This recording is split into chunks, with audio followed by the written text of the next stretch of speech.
নমস্কার বন্ধুরা, আজকে যে পকোড়ার রেসিপিটা তৈরি করব ভাবতেই পারবেন না এটা দিয়ে একটা দারুণ স্বাদের পকোড়া হয় আর তৈরি হবে দারুণ ক্রিস্পি কুরকুরে।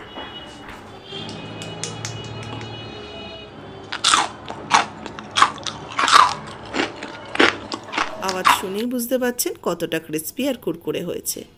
এর জন্য নিয়েছি আমি করলাগুলোকে আমি একটু লম্বা লম্বা করে কেটে নেব।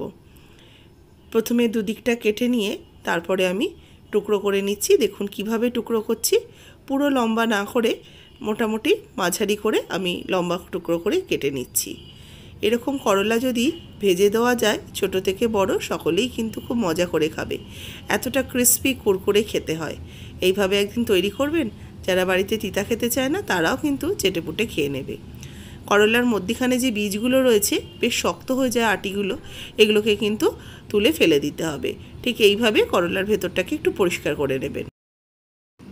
এবার ঠিক এইভাবে লম্বা লম্বা করে কেটে নিচ্ছি, তবে খুব বেশি লম্বা করছি না, যেহেতু এটা পকোড়ার মতো শেপ হবে সেই জন্য মাঝারি করে লম্বা করে নিচ্ছি।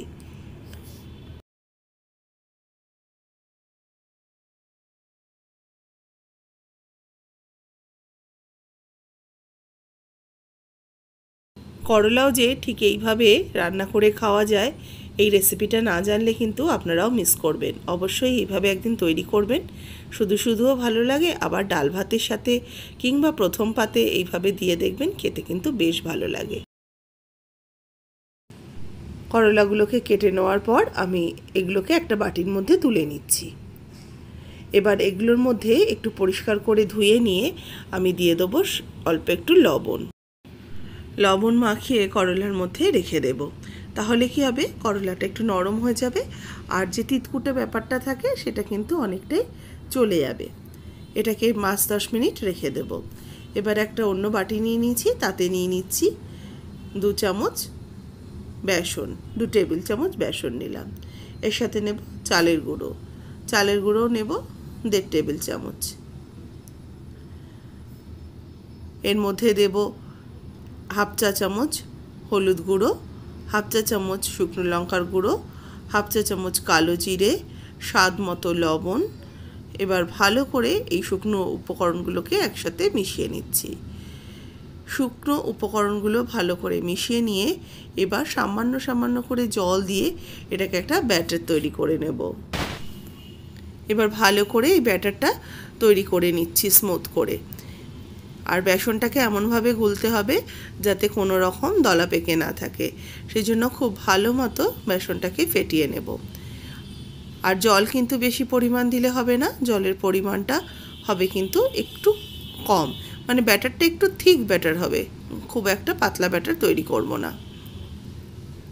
দেখুন ব্যাটারটা বেশ ঘনত্বটা দেখেই বুঝতে পারছেন, যত ফেটাবো এটা কিন্তু আরও একটু পাতলা হবে, সেজন্য জলটা প্রথম থেকে একটু বুঝে দেবেন। ব্যাটারটা তৈরি করে 5-7 মিনিট একটু সাইডে রেখে দেবো যাতে বেসনটা একটু ভিজে যায়। এবার দেখুন এই যে করলাটাকে লবণ মাখিয়ে রেখে দিয়েছিলাম, এটা কিন্তু বেশ নরম হয়ে গেছে। এবার কয়েকটা করে করলা হাতের মধ্যে নিয়ে একটু চিপে নেব। দেখুন এই চিপলে পরে একটা এক্সট্রা যে রসটা রয়েছে সেটা বেরিয়ে যাবে, তাতে কি হবে করলার তিতকুটে ভাবটা অনেকটাই কেটে যাবে আর করলাটাও কিন্তু অনেকটা নরম হয়ে যাবে, ভাজতে বেশিক্ষণ সময়ও লাগবে না।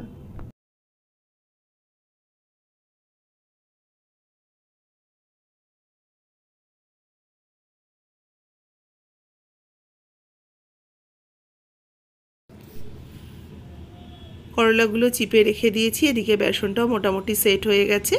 সামান্য একটু চিনি অ্যাড করব।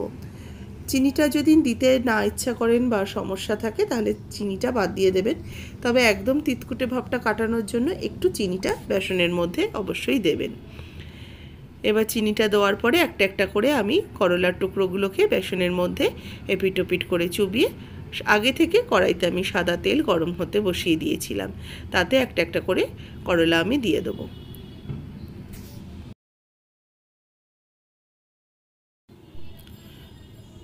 করলাগুলো দিয়ে এবার হালকা হাতে এগুলোকে একটু ভেজে নেব।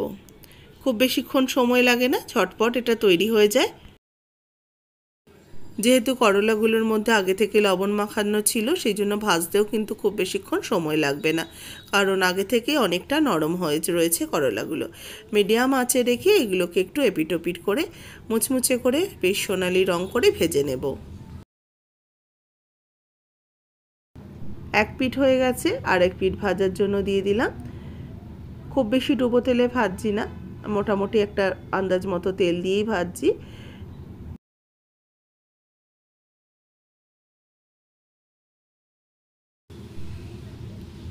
একটা ব্যাচ দেখুন সুন্দরভাবে বেশ লাল করে ভাজা হয়ে গেছে। এবার এগুলোকে আমি উঠিয়ে রেখে দিচ্ছি।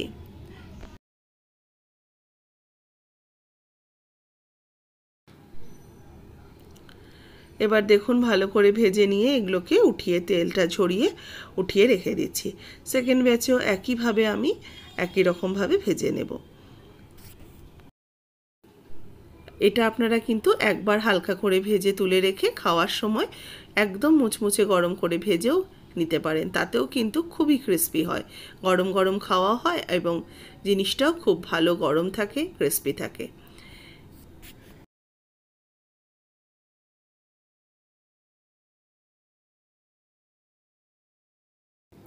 আমার সবকটাই করলা কিন্তু ভাজা হয়ে গেছে।